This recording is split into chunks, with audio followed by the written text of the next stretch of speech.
झारखंड के सीएम हेमंत सोरेन ने घोषणा की कि सरकार के 1 साल पूरे होने पर 10,000 युवाओं को नियुक्ति पत्र दिए जाएंगे। रामगढ़ में उन्होंने 2050 तक राज्य को समृद्ध झारखंड बनाने का लक्ष्य दोहराया। उन्होंने कहा कि सरकार गांवों से चलती है और ग्रामीण अर्थव्यवस्था को मजबूत करना प्राथमिकता है। सीएम ने लोगों से सरकारी योजनाओं का लाभ लेने और दलालों से बचने की अपील की। सोरेन ने अपने दादा शहीद सोबरन सोरेन की पुण्यतिथि पर उन्हें श्रद्धांजलि दी। पश्चिमी सिंहभूम में चप्पल के कटे फीते से शुरू हुआ विवाद हत्या तक पहुंच गया। 72 वर्षीय सरगिया बालमुचू और उनकी पत्नी की पड़ोसी ने कुल्हाड़ी से हत्या कर दी। बकरा और हंडिया की मांग न पूरी होने पर आरोपी पंचायत से नाराज होकर लौट आया था। मंगलवार सुबह ग्रामीणों ने घर से दुर्गंध आने पर शव बरामद किया। पुलिस ने आरोपी को गिरफ्तार कर लिया है और पूछताछ जारी है। दुमका स्टेशन के पास मेमू पैसेंजर ट्रेन के 2 डिब्बे पटरी से उतर गए, लेकिन किसी के हताहत होने की खबर नहीं है। दोपहर 2:10 पर स्टेशन में प्रवेश के दौरान हादसा हुआ। दुर्घटना में OHE बिजली का पोल भी टूट गया। यात्रियों को सुरक्षित निकालकर सड़क मार्ग से आगे भेजा गया। रेलवे ने मामले की जांच शुरू कर दी है। UCIL ने mining mate, winding engine driver और बॉयलर अटेंडेंट सहित 107 पदों पर भर्ती निकाली है। आवेदन 1 से 31 दिसंबर तक ऑनलाइन होंगे। DGMS सर्टिफिकेट और अनुभव रखने वाले उम्मीदवार इस भर्ती के लिए योग्य होंगे। सामान्य और OBC वर्ग के लिए 500 रुपये शुल्क रखा गया है, जबकि SC/ST को छूट है। चयन लिखित परीक्षा, ट्रेड टेस्ट और इंटरव्यू के आधार पर होगा। 25 साल की कड़ी कार्रवाई में नक्सल गतिविधियां राज्य के अधिकतर जिलों से खत्म हो चुकी हैं। 2005 में 16 SRE जिले थे, जो अब घटकर केवल 4 रह गए हैं। इस लड़ाई में अब तक 555 जवान शहीद हुए हैं। PLFI, JJMP और माओवादी संगठनों का लगभग सफाया हो चुका है। कई उग्रवादी मारे गए या सरेंडर कर चुके हैं और अभियान जारी है। पाकुड़ नगर थाना क्षेत्र में सामूहिक दुष्कर्म मामले में SIT ने 7 आरोपियों को गिरफ्तार किया है। पीड़िता से छीने गए मोबाइल और ATM कार्ड भी बरामद कर लिए गए हैं। पीड़िता से आम बागान में घटना को अंजाम दिया गया था। पुलिस ने बताया कि आरोपियों ने पूछताछ में अपनी संलिप्तता कबूल की है। मामले में स्पीडी ट्रायल चलाकर पीड़िता को न्याय दिलाने की तैयारी है। आपदा प्रबंधन विभाग ने शीतलहर से निपटने के लिए सभी जिलों को राहत राशि जारी कर दी है। रांची को 5 लाख, पूर्वी पश्चिमी सिंहभूम को 4-4 लाख समेत कुल 79 लाख आवंटित किए गए। राशि का उपयोग कंबल, शिविर और राहत सामग्री पर होगा।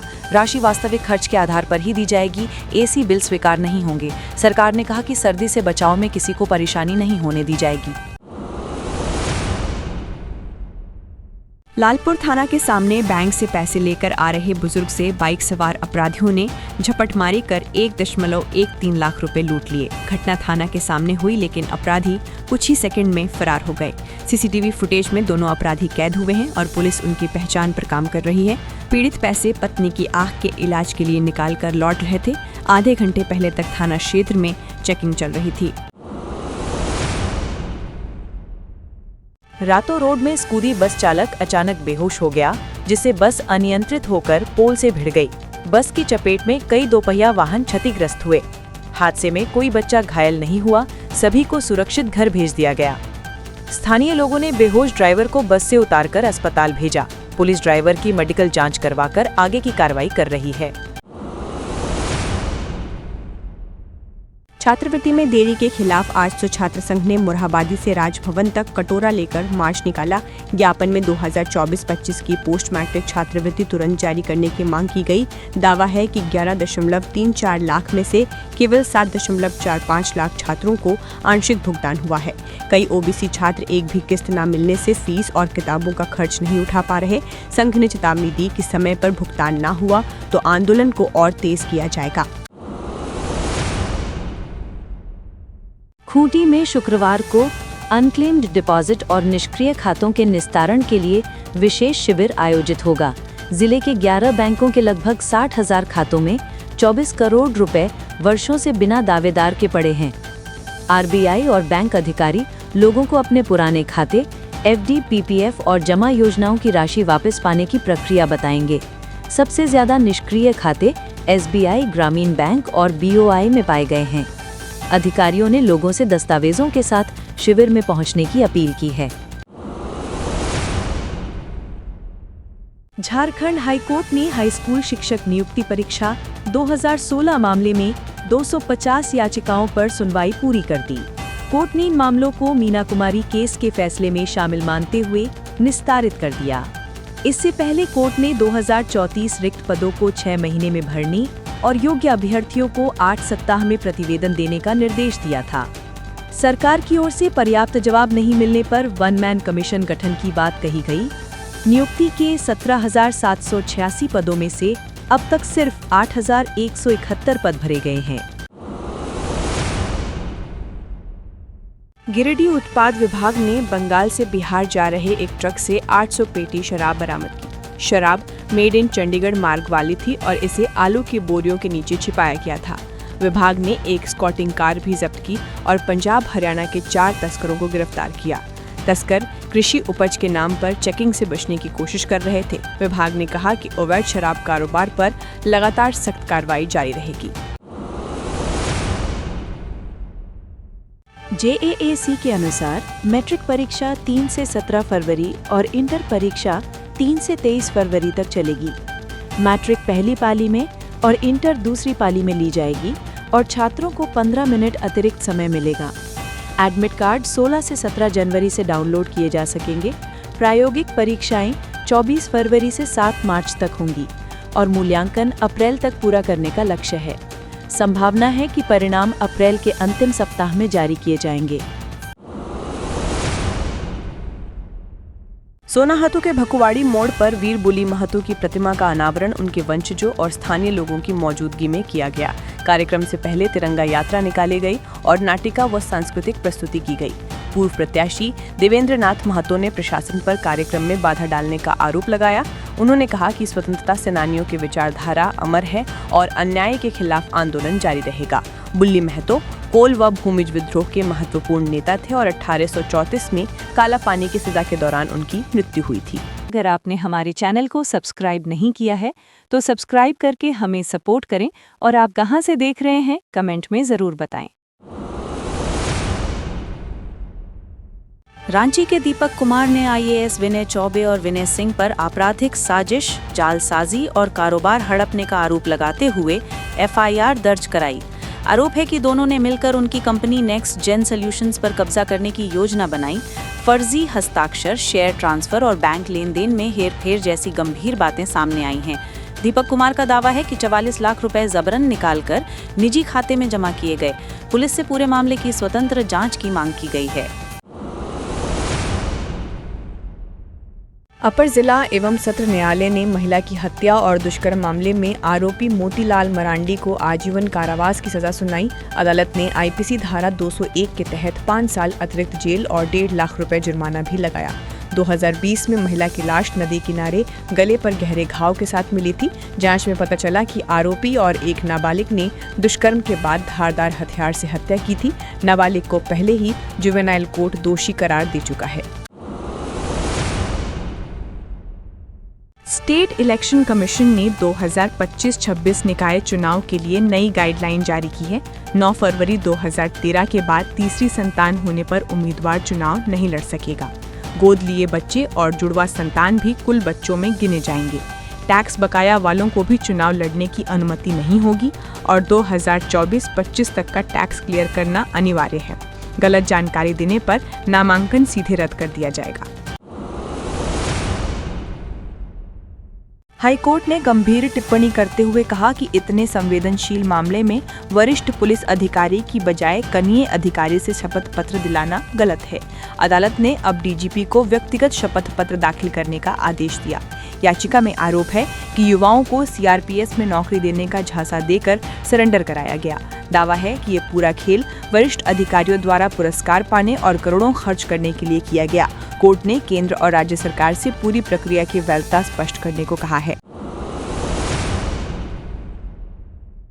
गुमला में बाल विवाह के खिलाफ जागरूकता के लिए समाज कल्याण विभाग ने बड़ी कार्यशाला आयोजित की। अधिकारियों ने बताया कि बाल विवाह बच्चों की शिक्षा, स्वास्थ्य और भविष्य को गंभीर नुकसान पहुंचाता है। बाल विवाह निषेध अधिनियम के तहत कम उम्र में विवाह कराना दंडनीय अपराध है और आयोजकों पर भी कार्रवाई होगी। कार्यक्रम में DLSA ने बताया कि 1098 पर कॉल कर गुप्त शिकायत की जा सकती है। प्रशासन जिले को बाल विवाह मुक्त बनाने के लक्ष्य के साथ व्यापक अभियान चला रहा है। गुमला समाहरणालय में उपायुक्त प्रेरणा दीक्षित की अध्यक्षता में खनन व कारा सुरक्षा पर संयुक्त समीक्षा हुई। बैठक में अवैध खनन, खनिज परिवहन और बालू घाटों से अवैध निकासी रोकने के निर्देश दिए गए। ओवरलोड वाहनों, चालान विहीन ट्रकों और क्रशर यूनिट्स का नियमित निरीक्षण तेज किए जाने का आदेश हुआ। कारा सुरक्षा में CCTV, इलेक्ट्रिक फेंसिंग और हाई मास्ट लाइटिंग जैसी व्यवस्थाएं समयबद्ध पूरी करने के निर्देश भी दिए गए। लोहरदगा के कारोबारी ज्ञानचंद्र अग्रवाल पर हुई गोलीबारी केस में जमशेदपुर के राहुल सिंह को आज कोर्ट ने साक्ष्य न मिलने पर बरी कर दिया। घटना 30 मई 2016 को रांची के रातरू रोड के पास हुई थी, जिसमें कारोबारियों पर गोली चली थी। मामले में पहले कई अन्य आरोपियों की भी गिरफ्तारी हो चुकी है और जांच लंबित रही। अदालत के फैसले के बाद जांच की दिशा और साक्ष्य पुख्ता करने पर ध्यान दिया जाएगा। झारखंड एंटी करप्शन ब्रांच ने IAS विनय चौबे से जुड़े मामले में उनके ससुर व साले को समन भेजकर पूछताछ तलब की है। FIR 2020-2025 में विनय चौबे परिवार और सहयोगियों पर आय से अधिक संपत्ति व खातों में पैसों के प्रवाह का आरोप है। प्रारंभिक जांच में बताया गया कि ज्ञात आय के मुकाबले लगभग 1.27 करोड़ रुपए अवैध पाए गए हैं। ACB अब परिवार व अन्य खातों के ट्रांजैक्शन की गहराई से जांच कर रही है। घाघरा थाना क्षेत्र के कोहीपाट डिपाटोली गांव में 16 वर्षीय 10वीं छात्रा राजकुमार उरांव ने फांसी लगाकर खुदकुशी की। परिवार ने उसे बीमार बताया था। शव को पोस्टमार्टम के लिए सदर अस्पताल भेजा गया और पुलिस ने मामला दर्ज कर जांच शुरू कर दी है। प्राथमिक जानकारी में ताज़ा कारण स्पष्ट नहीं हुए हैं और पुलिस आत्महत्या के कारणों की संपूर्ण जांच कर रही है। प्रशासन ने घटना की संवेदनशीलता के मद्देनजर परिजनों से संपर्क कर आवश्यक मदद का आश्वासन दिया है। पिठोरिया थाना क्षेत्र के काटमकुली गांव में किसान अफसल अंसारी के खेत से रात में काटकर रखी धान की बालियां चोरी हो गईं। सुबह जाकर वो और परिवार को खेत खाली मिला, जिससे परिवार आर्थिक तौर पर तबाह हुआ महसूस कर रहा है। पुलिस ने शिकायत दर्ज कर जांच शुरू कर दी है और आसपास के CCTV गवाहों की तलाश की जा रही है। किसान ने बताया कि बारिश से बाकी फसल क्षतिग्रस्त थी, इसलिए यह चोरी उनके लिए भारी नतीजा है। झारखंड सरकार ने गोड्डा के होम्योपैथिक व MBBS इंटर्न डॉक्टरों के मानदेय बढ़ाने की मंजूरी दी। राशि 15,000 रुपए से बढ़ाकर 17,500 रुपए प्रतिमाह करने का आदेश मंत्री परिषद के पास भेजा गया। सरकार का कहना है कि ये कदम मेडिकल इंटर्नों को आर्थिक सहयोग देने और सेवा प्रेरणा बढ़ाने के उद्देश्य से है। प्रस्ताव स्वीकृति के बाद नौकरानी प्रक्रियाओं में सुधार और छात्रों की जीवन यापन में मदद मिलेगी। स्वास्थ्य विभाग ने इसे छात्रों हितैषी पहल बताया है। जामताड़ा में आजीविका कर्मचारी संघ 21 नवंबर से अनिश्चितकालीन हड़ताल पर है और 7वें दिन भी कर्मचारियों ने धरना जारी रखा। कर्मचारी राज्य पदों का दर्जा, सेवा स्थायीकरण, वेतन वृद्धि व महंगाई भत्ते जैसी मांगे पूरी न होने पर हड़ताल जारी है। इससे जिले में JSLPS से जुड़ी महिला स्वरोजगार योजनाएं, बैंक लिंकेज और दीदी बाड़ी जैसी गतिविधियां ठप पड़ी हैं। संघ ने सरकार प्रबंधन से लिखित आश्वासन न मिलने तक आंदोलन जारी रखने की चेतावनी दी है। गुमला समाहरणालय में उपायुक्त की अध्यक्षता में आयोजित बैठक में अवैध खनन और खनिज परिवहन पर कठोर निगरानी के निर्देश दिए गए। बालू घाटों की ऑनलाइन नीलामी, ओवरलोड वाहनों की जांच और क्रशर यूनिट्स की मानक अनुपालना सुनिश्चित करने के आदेश दिए गए।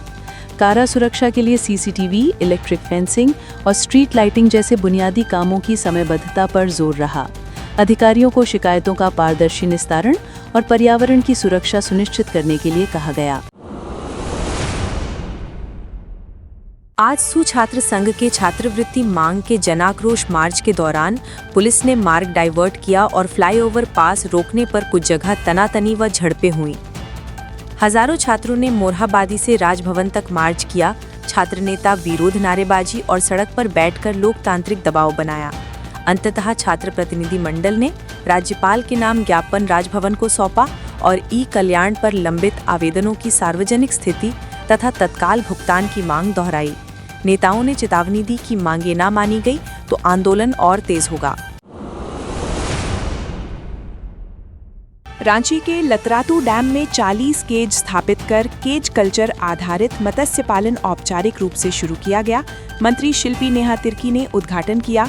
मेजर कार्प का संचयन और जल क्षेत्र से जुड़े मत्स्य पालकों को जाल, नाव व अन्य उपकरण बांटे गए। ये पहल ग्रामीणों को स्थानीय स्तर पर स्थायी आय देने और पलायन रोकने की कोशिश है। सफल मॉडल के एक्सपोजर व गेतल सूद डैम जैसी सफलताओं से सीख लेकर इस कार्यक्रम को बढ़ाने की योजना है। आप देख रहे हैं झारखंड तक 24, आपका अपना चैनल।